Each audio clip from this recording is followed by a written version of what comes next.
Hello, friends. I'm Jason White. Welcome to the Great Outdoors. Special thanks to our sponsors, the Mariana Outdoorsman Association. You can join the MOA today at marianaoutdoors.com. Again, marianaoutdoors.com. Also, Wild Acres Farm Fishery and Regulated Hunting Grounds. If you're looking to book an upland bird hunt, wild turkey hunt, and also wild whitetail deer hunt, check us out, 10mileco.org. Again, 10mileco.org. That stands for 10 Mile Creek Outfitters. That's who manages Wild Acres Farm. And last but not least, Washington County Tourism and Promotion Agency. Please visit Washington County, Pennsylvania. But I want to dive into some really interesting things going on. I kind of want to recap the year end. A lot of successful projects have been achieved this year, not only at the Mariana Outdoorsman Association, but also Wild Acres Farm, and a lot of the things that have been going on with 10 Mile Creek Outfitters. Just I can't stress enough. A lot of positive things ongoing. But closing out the year, I just want to thank everybody for listening. I hope it's been educational. I know a lot of people have reached out to me throughout the year on the different topics that we've really hit on.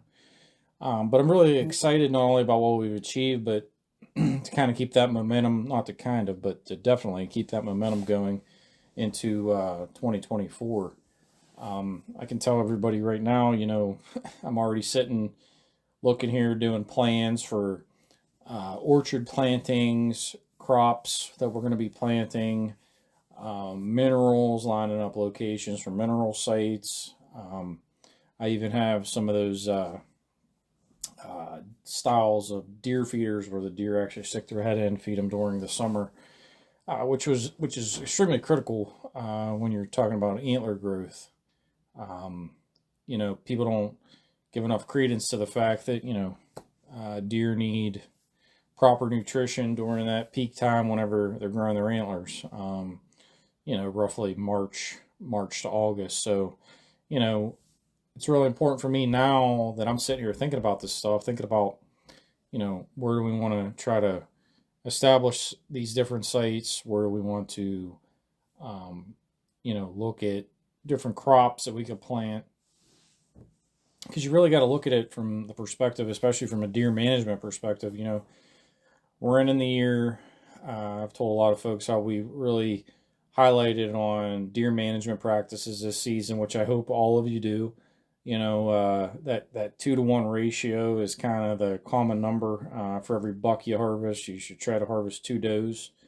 I know this isn't a standard number everywhere. Clearly, deer herds, are different area to area. So please, manage accordingly based upon your area. But for my area, here in Washington County, southwestern Pennsylvania, certainly that 2-to-1 ratio applies at this current point in time. But we had a very successful season, so kind of winding that down. The minerals, we're going to be cranking that up, right? Like I said, in March, identifying. And when we talk about minerals,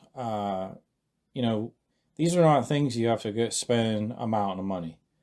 I can assure you, if you go and purchase minerals that have cows, horses, sheep on them at Tractor Supply, Rural King, they work just as well than spending double the amount of money to have something with a deer on the label. Nothing against those products, and I'm not even saying that they might not be in some of their cases better or worse, but for what I've tried and tested in my time, I can strongly recommend save your money. You can put it into other things, whether that's equipment, seed, etc. You can buy mineral that are good for cows, horses, etc. It's going to be good for deer. Like I said, certainly there's probably arguments that certain products might be better than others. I'm not going to get into that discussion today, but save yourself some money, in my opinion.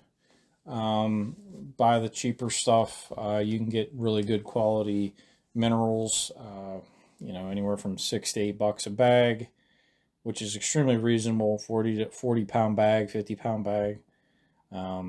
Typically, you only need about a half a bag per site.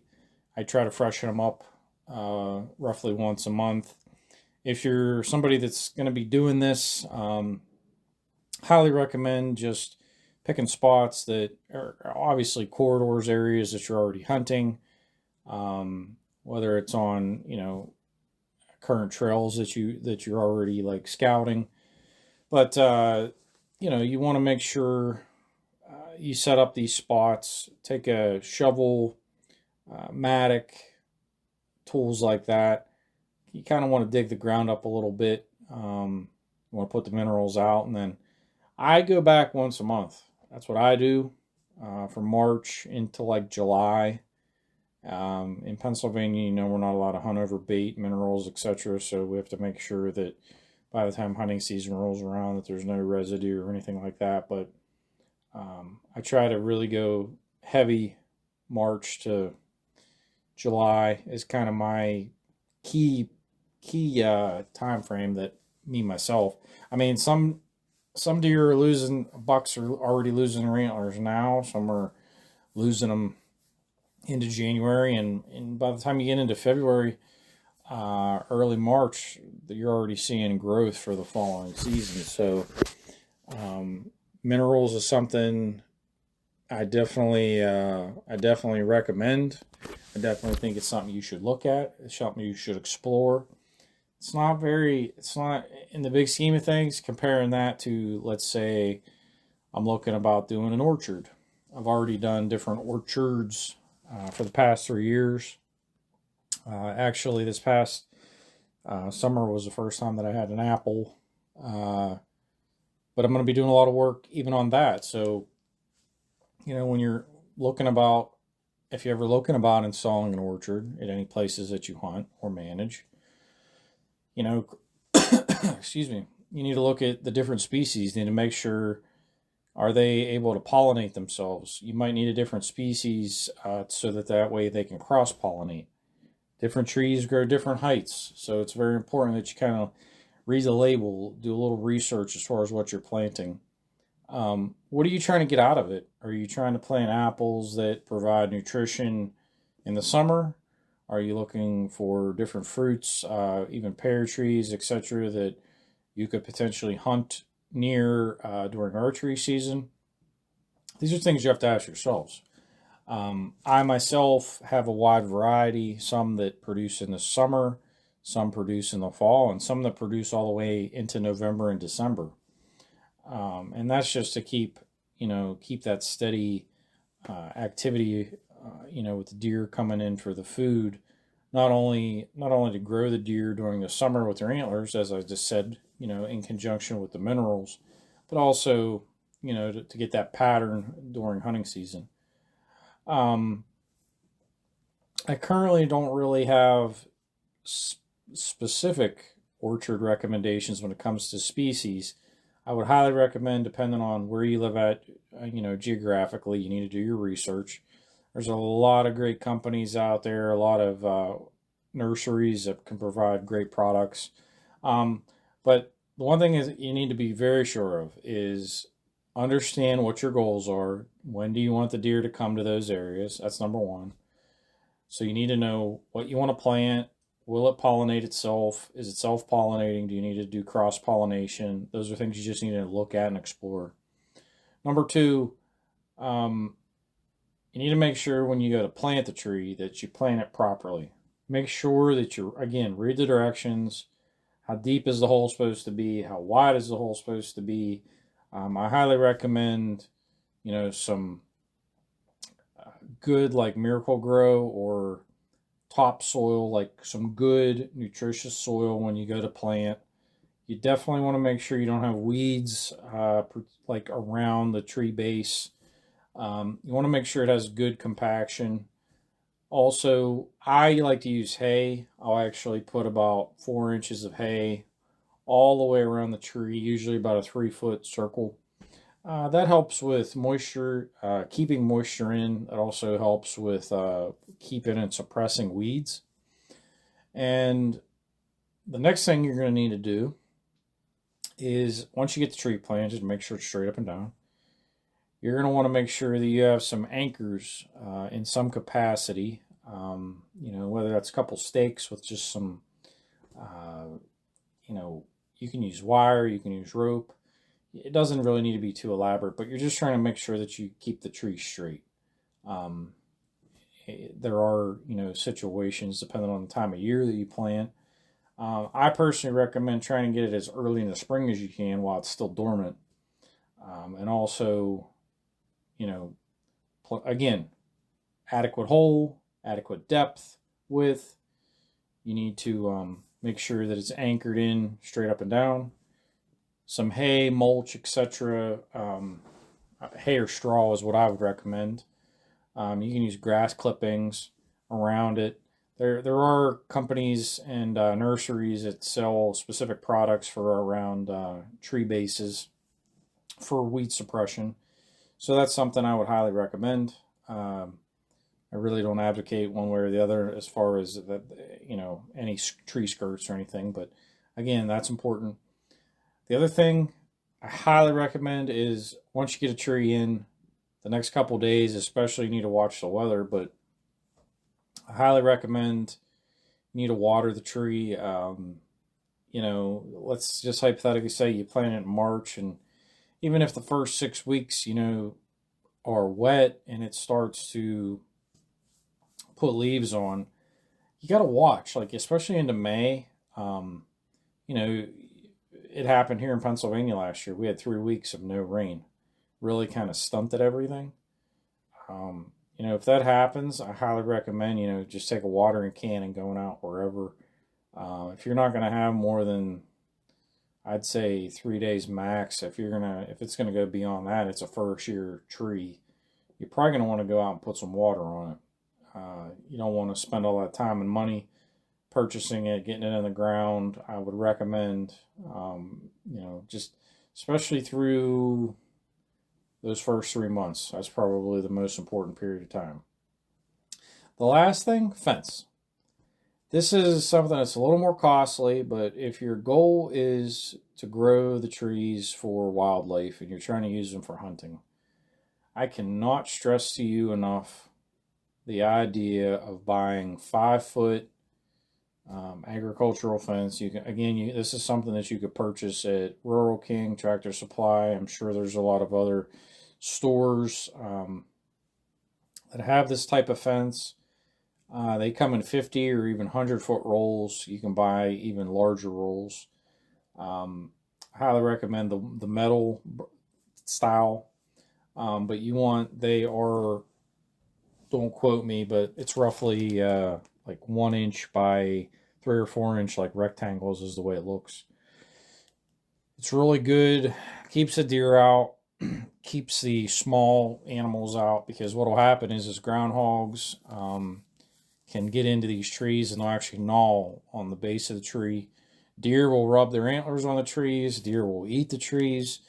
You got to put fence around them. If you have a deer population, it is critical that you put fence around your trees, because otherwise you're going to be very, very, very disappointed. The last thing is, you should take a soil sample to try to get an understanding of what your pH is. It's not a bad idea every spring to be putting out a little bit of fertilizer around the trees. You don't want to just wing it. You can, but it's better to know exactly what you're dealing with and have a better understanding. Just my opinion, but knowing what your soil samples are so you know better what to put around the trees is something I would highly recommend. But certainly fertilizer is a great idea. You can do pelletized, you can even do liquid depending on if you have a sprayer. But fertilizer is a great idea, especially to give it a good shot, and for the trees really to be more successful sooner than later. I can tell you here in the near future, I'm actually going to be going out and putting some additional hay around my trees, just checking my fencing around them. I already have some scheduled and ordered for March. They'll actually be coming in the first week of March. So, whenever that comes, I got to make sure I have adequate T-posts. I have to make sure I have adequate zip ties. I have to make sure I have adequate um, fence itself, as I discussed. And then basically, you just set up a work party. Get a couple people to help you. Hopefully, if you don't want to be doing that type of stuff by yourself, it's not a job that you can't do by yourself. But help is always a good thing. And then I'm really hopeful this year. I saw a couple apples this past year. It's been this will be my third full season. So next fall, the fall of 2024 will be 3 years. Really excited. So like I said, I saw my first apples this year, but nothing really to brag home about. Fruit trees are not something that, and I want everybody to understand this. If you're going to go down that path, minerals are something you can put your hands on. It's tangible. You can literally see you could put it out really cheap. You can see a deer's antlers be impacted that season. I'm not saying you're going to make a buck grow from a 100 to a 150, but you can definitely, in my opinion, put on an extra 10 inches with minerals. When it comes to the apples and the fruit, you're talking tons of nutrition for the animals through the whole season, depending on what you've planted and when, but also a huge draw that's going to come back year after year. And depending on what it produces, the type of production you're talking about, can be huge for you. It's a tremendous investment. It's definitely an investment. I mean, it's not going to be something that you're going to do for $10 or $20. I mean, you're going to spend, if you're going to put in an orchard, depending on what type of land you're talking about, depending on the management practices that you're implementing. I actually, just at our Wild Acres farm, we have one, two, three, four. We have five different orchards that are planted. I'm adding a sixth, expanding this year. I'm actually going to do an elderberry section by itself. I'm putting in 16 different 16 elderberry trees, two different species. So I'm really excited about that. Those produce more in the summer, but it's creating a little bit of a thicket space for the future. More summertime production to get again, feeding them in the summertime for their antler growth. So I'm adding that, and then you're always going to have, hypothetically, you say you go and invest the money, and you want to put 10 trees out. I mean, I hope you don't lose any, but I planted my first year here at Wild Acres. We did 12. I lost one the following year. Had to go back, change it out, added a few more, and then I drastically expanded. The year after that, we planted, I think, 32 fruit trees at different parts of the farm and established different orchards. But it's something you have to be prepared, like, for a loss. Do not go and spend, in my opinion. This is again my opinion because I've done it. Don't waste your money on an $80 or $100 tree. Don't get me wrong. There are trees that produce quicker, but just look for a good deal. A lot of these hardware stores, agricultural stores, your Tractor Supplies, Rural Kings. I can tell you, September every year, you can usually buy fruit trees at a reasonable price. If you can get a fruit tree between $30 and $50, that's a great buy. And you'll understand, like, when you see them, the thicker the trunk, the quicker it's going to produce. So that, I mean, those are things you got to look at and be cognizant of. But to go and spend 80 or $100 on a tree, I wouldn't recommend it because it's not going to really. You have to have a realistic 3 to 5 year goal and expectation for fruit trees. It's just realistic. I'm sorry when you deal with anything with trees or shrubbery, any type of even. I don't even care if you get into blackberry bushes or even like I was saying about elderberry shrubs, elderberry trees. 3 years is kind of your quickest, and that's if the conditions are fantastic. That's if, you know, lime, fertilizer, great soil, sunlight, um, obviously weather during those periods of time. These are all things you got to look at and consider when you're talking about, growing a fruit orchard. Whenever you're going to look about doing that wherever you hunt. You're going to want to do this March, and if not, I would highly recommend you hold off and wait until the fall, September, whenever you buy trees in the fall. The nice thing about it is they're basically going dormant. They're already shutting down for the year. So whenever you go to plant them, it's a lot easier whenever you're going to go and put them in the ground as far as the watering goes. Because, think about it. Trees naturally, when the fall's rolling around, it's usually drier. The leaves are drying up. They're getting ready to shut down for the winter. Whenever, March, April, whenever the trees start budding and really start coming around, that's when things take off, and that's when they really start consuming the water. So that's that springtime planting. You got to be really cognizant. If you're going to plant, you got to keep your eyes peeled on the weather. In the fall, you know, same, you do have to watch. Don't get me wrong. You still need to water, but that springtime is whenever the trees are going to drastically consume the water. It's very, very, very important.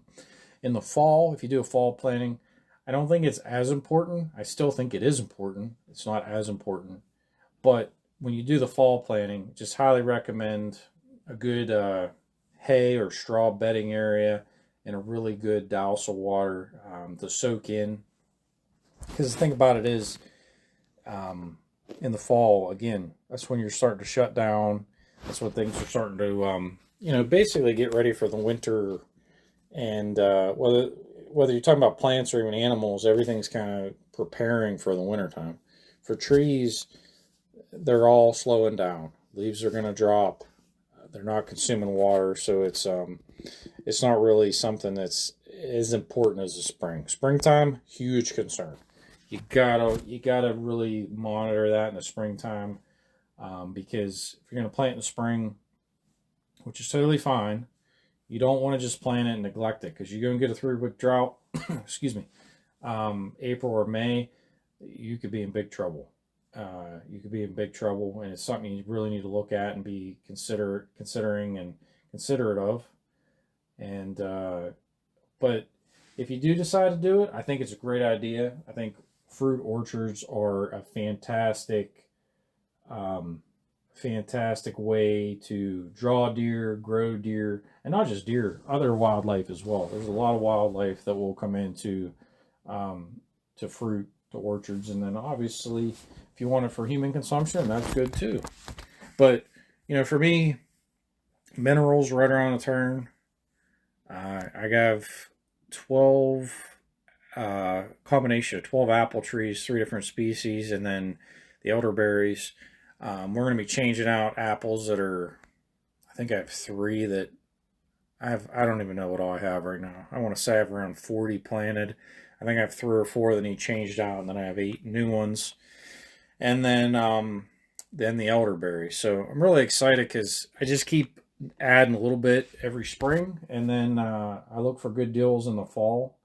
Um, I try to really incorporate that diversity in the spring because you start order like doing a special order from different hatcheries, or sorry, nurseries. Excuse me, I think of hatcheries. I start thinking about the fish and I think about the birds. But I really try to incorporate the diversity into my orchards in the spring, and then in the fall, I look for good deals. Like I said, you go to these stores in the fall, just keep your eyes peeled. You see some really good healthy looking trees at a great price, and hey, you got the extra money, go ahead and buy them. I try to budget about $1,000 in the spring, and then I budget about 300 in the fall. But after about 5 years of doing that, it's the give and take with this is minerals are kind of a shot in a deer's arm for antler growth. That's number one. They need the minerals for their antlers. They're growing a bone, so they need calcium and uh, other minerals necessary for bone growth. When it comes to sustainable food, you want really good sustainable food that's sweet, nutritious, and obviously that the deers love, that the deer love. Um, but you need things that are good for them and that are going to keep them coming back. When you start getting into food plots, and that's the third piece of the puzzle. I'm doing food plots. I will continue to do food plots. When I say food plots can be anything from cornfields, that could be clover, alfalfa, food plots. That could be combinations of turnips and radishes. Um, these are all applicable opportunities. Also, I would say sorghum. I really like sorghum for deer. Deer like to eat sorghum and other types of grains after the frost happens. They really get into that. Those are things that are not necessarily. So when we talk about corn, I would say deer are going to get into corn usually late summer, early fall. Um, Not necessarily going to be something that's going to be big for their growth. Because you're talking an ear of corn really isn't developing on the corn stalk until if anybody's ever heard that adage, then you have by the 4th of July. Well, 4th of July, you've already got March, April, May, June, 4 months of basically antler growth, and there's not even a corn cob on the corn stalk. So you got to think about this. Corn isn't necessarily a great draw in the summer. Better in the fall, and definitely 1,000,000% in the winter for food, but definitely great in the fall. If you're trying to use food plots for the summertime when it comes to growing a deer's antlers, I would highly recommend clovers, alfalfas, chicory. I would also highly, highly, highly recommend a combination of Lab Lab. Lab Lab is a bean. It's actually one of, if not the highest protein source for a deer that you could plant. Also, soybeans, great, great, great opportunity during the summertime for antler growth. So if you want to explore different food plots, depending on your goal, what time of the year are you trying to draw the deer? Are you trying to grow antlers? Are you just trying to draw them in during the season? These are all things you have to really think about. They're questions you have to ask yourself. They're things that you have to answer because ultimately you don't want to be planting, for example, beets and turnips are great. And yes, you can plant them in the summer. You can plant them in the spring if you want to. And I can assure you the deer will eat, they'll eat the greens right off the tops. But what will happen is if you do that, by the time you get to fall, the turnips, radishes, etc., they'll basically rot. So the deer really aren't going to eat them by the time hunting season rolls around. Is it good for antler growth in the summertime? Absolutely. But again, it goes back to what's your goal? What are you trying to achieve? And you have to look about, where are you planting these things at? How big of spaces do you want to do? You really have to. You don't want to just throw darts at the wall and hope something sticks. You really need to think about things when it comes to this stuff. You don't have to spend mountains of money. I I really believe in the fruit orchards. They're a little more, it's a little more money up front, but the longevity and the return in the long run, I think, is well worth its return. Its weight in gold. Minerals, cannot stress enough. Minerals are huge. Minerals are so important. And then just your overall diversity of your food and your food sources at your property. Um, this isn't necessarily fruit, but when you talk about trees, um, acorns are a tremendous food source for deer. Again, not necessarily something that is going to grow a deer's antlers. Acorns are drop in September, October, even as early as August. But the point is, something like that, amazing opportunity when it comes to archery season. If you have, locations where you can identify acorns, something I just highly recommend. And it's a great thing to have in your arsenal when it comes to habitat on property that you have.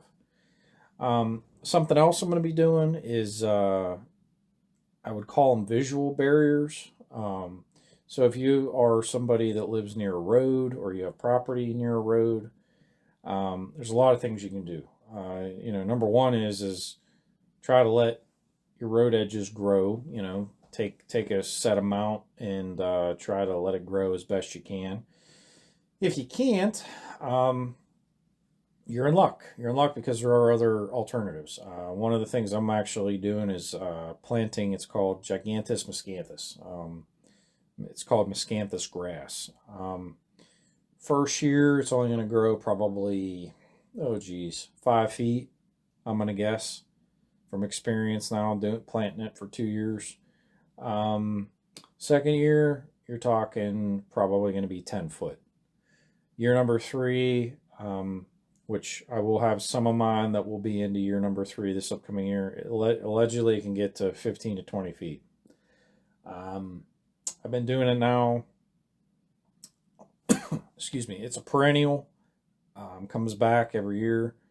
So, as far as something that's a good investment, highly recommended. It's great habitat for the wildlife. It's actually also good cover. It's a great little windbreak. But if you need a screen along a roadway, if you have issues with road hunters, if you have issues with just people not respecting your private property, highly recommend Gigantus miscanthus. It's not really hard. It comes in a root. It's about if you've ever seen ginger root, not really that much bigger. It's probably about the same size, but you basically depends how you want to do it. This year I'm actually just going to use a single bottom plow and plow a ditch just like for potatoes. And all you do is just drop the roots in, cover it with dirt. You're basically done. Another thing is hybrid willow trees. You can buy them on the internet relatively cheap. When I say cheap, some places it could be $1 to $3 a tree. They'll show up. Yeah, it could be 12 inches to 2 foot in length. Same thing. Dig a ditch. Put them in. It's not like your fruit trees where you're necessarily worried about damage. Clearly, you don't want the deer to damage them, but it's kind of about putting the numbers out there. It's another thing that I use. I've planted a few hundred of them. They can grow super fast, usually about 5 foot a year. But it depends on the quality of your soil. And that is something that's very important, is no matter what you plant, whether it's your trees, fruit trees, orchards, food plots, barrier, visual breaks, willow trees, etc. The better your soil, the quicker things are going to produce, the quicker they're going to grow. So it's important. I hate to beat a dead horse, but the idea about soil samples is very important. Knowing the quality of your soil, knowing what you have to work with. I cannot stress it enough.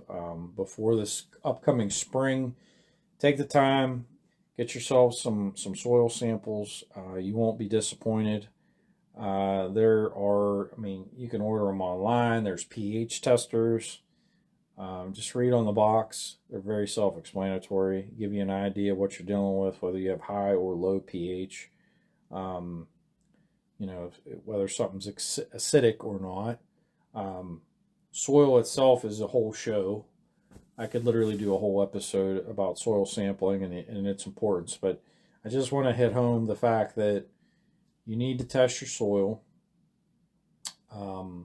Whether you have to go through a co-op like with Penn State University, or if you go as simple as just buying a pH tester right on the internet. As long as you do something just to have a better understanding of your soil so you can make some, really informed decisions on where do you need to put fertilizer, maybe where does it need a little more lime.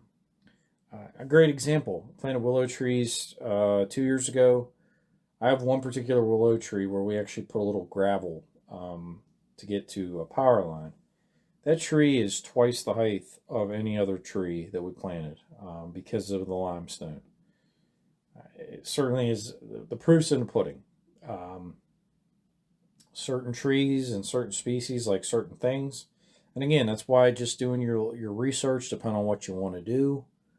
But these are things from a whitetail hunting perspective that you should think about. Whether you do want to do the minerals, look into it. Stop at the store, look what's on the shelves, read on the back of the bag, what's in it. These are things you need to know and understand. What food plots do you want to plant? Where do you want to plant them at? Start thinking about ground prep. Are you going to do no-till? Are you going to disc and plow, disc, seed? How are you going to do it? How much seed do you need per acre? Different species require different seed rates. These are all little tricks of the trade, little things to know and understand. Fruit trees, highly recommend. Plant some in the spring, and if you can afford it, plant some in the fall too. 5 years from now, you'll be looking back thanking yourself that you did, because now you're going to have a sustainable food source. And that's what I'm doing. Every year, make that small investment in the spring, make the investment in the fall, keep rotating those food plots, hit the minerals hard in the summer. And, the cycle continues year in and year out. And, the deer management is probably the final piece of the puzzle. And that just comes down to, knowing what bucks to let go, knowing what bucks do need removed from the herd, genetics, understanding all these different small things that equate to, a good deer population, a good deer herd, and maintaining good quality bucks, year in and year out for the hunting season. I think that's the ultimate goal, right? The goal is to keep it sustainable, maintain the habitat, maintain conservation methods that work.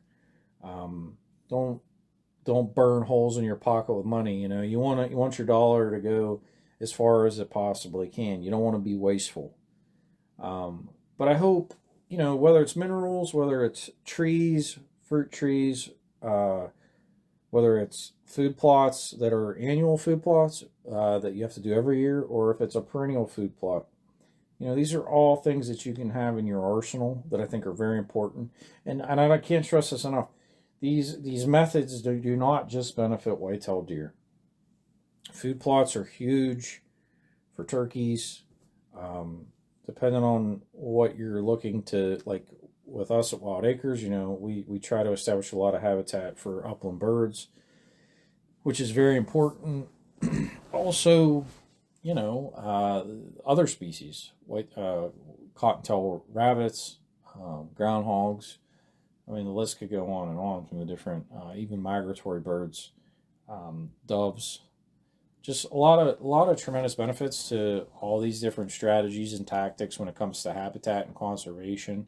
Cannot stress that enough. But, as we're ending 2023, these are things you need to be thinking about now, because springtime's right around the corner. Whether you're ordering trees, fence, fertilizer, seed, these are decisions that you need to know and understand within the next probably 90 days. so you can plan accordingly, do your adequate and necessary ground preparations. But I will say this again and again and again: make sure you take a soil test. Test that soil, and if you need to make some adjustments accordingly, then that's what you should do, because you're only going to thank yourself for taking the time to do it. Because if you know and understand what you're dealing with, it's going to produce year in and year out, and you're going to have a sustainable ecosystem for white-tailed deer, turkeys. Heck, might just be somebody that just loves to go and hunt squirrels. There's people out in the world like that too, so that's really awesome. But I just want to thank everybody for being able to share these stories in 2023, and I really look forward to continuing on in 2024 and beyond with, you know, all these different things that are ongoing, all these different projects that we're working on. I look forward to some special guests that we're going to be having on in 2024 to even dive in deeper when it comes to conservation discussions, habitat, big game, small game hunting, and so much more. But if you want to join the Mariana Outdoorsman Association, please go to MarianaOutdoors.com. Again, MarianaOutdoors.com. The Mariana Outdoorsman Association would love to have you. They are actually going to be having a trout stocking January the 5th, 3 p.m. at Wild Acres Farm, 1997, Morey Road, Clarksville, Pennsylvania, 15322. January the 6th, at 10 a.m., there's going to be a tour and an open house. If you would love to, just check out the facilities, if you have any questions or, you just want to see the place, please, 10 a.m., January 6th, 1997, Morey Road, Clarksville, Pennsylvania, 15322. Love to see you. Love to have you. It's a great organization. I can't speak highly enough about it. Tremendous people trying to do great things to advocate for the great outdoors, trying to improve the habitat of southwestern Pennsylvania, and trying to provide outlets, opportunities, peace of mind for children, veterans, first responders, and just anybody that wants to connect to the outdoors and put a smile on your face. You want to make memories, go to the Mariana Outdoorsman Association, MarianaOutdoors.com. There's still a lot of time to book an upland bird hunt with excuse me, Wild Acres Farm Fishery and Regulated Hunting Grounds. So if you're looking to do a pheasant hunt, continental hunt, upland bird hunt of any capacity, please check out January the 13th and January the 15th. There's actually going to be continental hunts. You can give us a call at 724-579-0924 to book and schedule. There's more details on both websites, MarianaOutdoors.com and also 10mileco.org for both of these events. We would love to have you. They're going to be an amazing time. The 13th of January is actually fundraisers for the Mariana Outdoorsman Association, and January the 15th is actually for the Fayette County Farm Bureau. Very near and dear to me. I'm actually a member of the Fayette County Farm Bureau, so I'm really looking forward to that. And, if you're not a member of the Farm Bureau, I hope you'd consider. Please check out your county or check us out at the state level, Pennsylvania Farm Bureau, but doing a lot to advocate for farmers, folks in agriculture. And just remember, everybody's a farmer in some capacity, because each and every one of you eat vegetables or meat or some eggs, etc., things that were produced by a farmer. So it's critical that we all work together and advocate for farmers and agriculture as a whole. And again, last but not least, please visit Washington County, Pennsylvania. A special thanks to the Washington County Tourism and Promotion Agency. Can't say thanks enough to them. But for now, I'm Jason White signing off for 2023. God bless each and every one of you. I wish you nothing but the best. Have a happy new year, and I'll talk to you in 2024.